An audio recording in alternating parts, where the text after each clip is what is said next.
Etain could feel it long before she saw or heard it. She hadn't been able to detect droids, or so she thought, but she could feel something big disturbing the Force, and it was getting nearer. She wasn't sure if it was mechanical or organic, and it didn't communicate any sense of threat beyond a mild anxiety. Then she heard the rushing air and steady drone of a vessel's propulsion drive. She stopped and craned her neck. Aten and Darman stopped too. "Oh, I love that sound," Darman said. "What is it?" "The sound of us getting out of this cesspit in one piece. A Lati. A gunship." The sound was practically right overhead. As Etain scanned the night sky, she picked out a silhouette against the stars. The vessel wasn't showing any navigation lights. It dipped slightly, its drive changing pitch, and Darman reacted as if someone were talking to him. He gestured and nodded. Then he waved. The gunship picked up speed and lifted higher before shooting away. "They tracked us by our comlink transponder," Darman said. "Good old Niner. Bless him for knocking out Teklit." Aten jerked his shoulders to heave Uthon a little higher on his back. "Your carriage, princess," he said to her, far more cheerful than Etain had imagined him capable of being. His presence felt almost healed, but not entirely. "Want to sit up front?" Uthon had recovered from the sedation enough to squirm. Etain realized that the scientist was the only person she had ever seen who could convey such rage just by writhing. She didn't envy the soldier who had to untie her. "Your turn, Da," Aten said. "Okay." He seemed elated as well as edgy. Etain could feel it. It was nearly over. They'd pulled it off. She wanted to ask him what he was going to do when he got back to base, but she could guess that it involved a lot of sleep, a hot shower, and food. His dreams were modest. She thought that was a fine example to set, even for a Padawan. She just hoped she could become a competent officer. She wanted Darman's respect. "Come on, Da," Aten said irritably. "Uthon's starting to weigh a ton. Your turn." "Try this," Etain said, and lifted with the force. Aten half turned to check what was relieving the weight on his back. Darman had almost caught up with him. Aten pitched forward.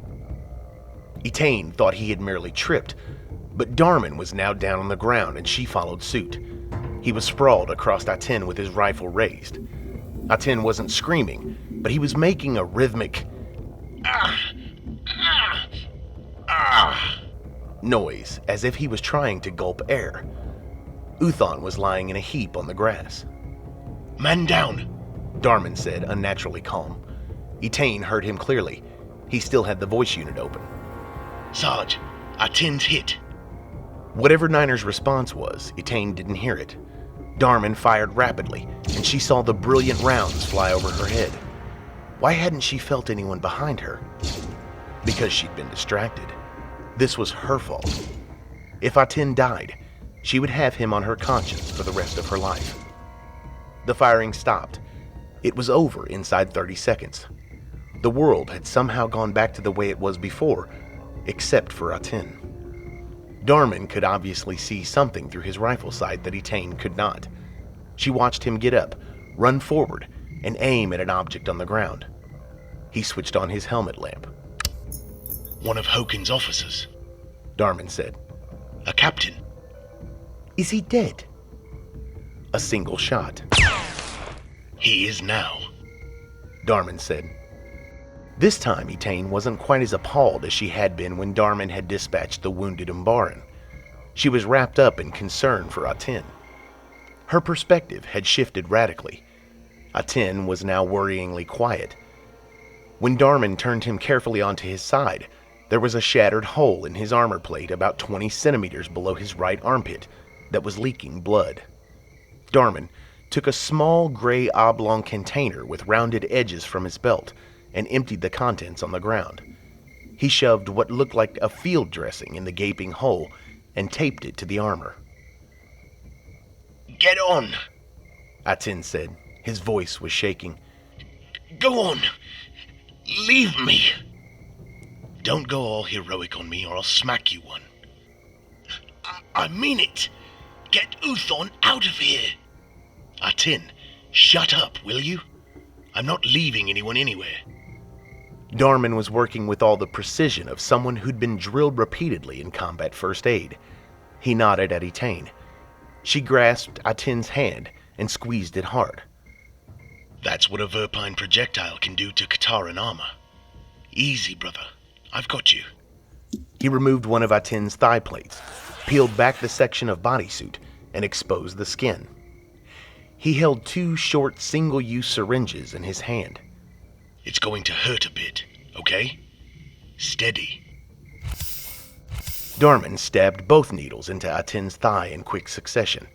Then he scrawled something on Atin's helmet with a marker and replaced the thigh plate. Etain stared at the letters P and Z, now written on the forehead of the helmet. P for painkiller, Darman said. He laid Atin flat on his back. And Z for blood loss control agent, because B looks too much like P when you're in a hurry. It's for the medics, just in case they don't scan him, so they know what I've dosed him with. Now, this is going to look really odd, but trust me. Atin was flat on his back, breathing heavily.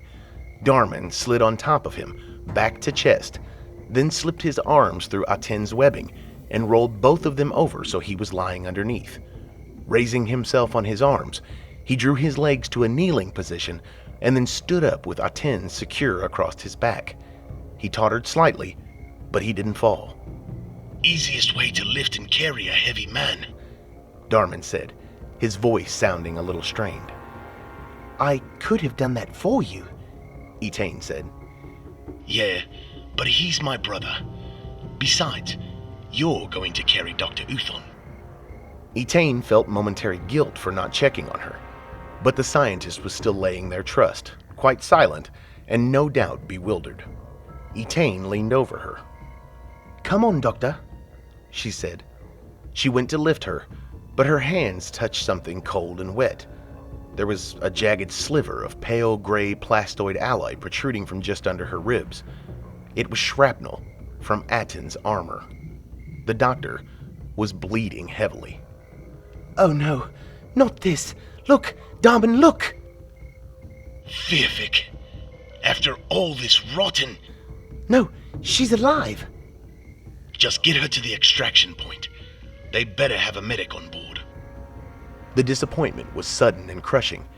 Etain felt it. It almost made her stop in her tracks, too overwhelmed by the unfairness of it all to move. But it didn't stop Darman, and so she was determined to go on. His absolute discipline was tangible. In a few days, she had learned more from him than she had ever been able to learn from Fullier. Being seconds from death so many times drove the lessons home that much harder. Etain also knew it had forged a bond that would cause her enormous pain in years to come. It was worse than falling in love. It was a totally different level of attachment. It was shared trauma. Master Fullier said you could fall out of love, but Etain knew you could never fall out of this, because history could never change. She lifted Uthon across her back by her own arm and jerked her forward until she was comfortably across her shoulders. Let's move it, Darman, she said, and hardly recognized her own voice. For a moment, she didn't sound like a Jedi at all.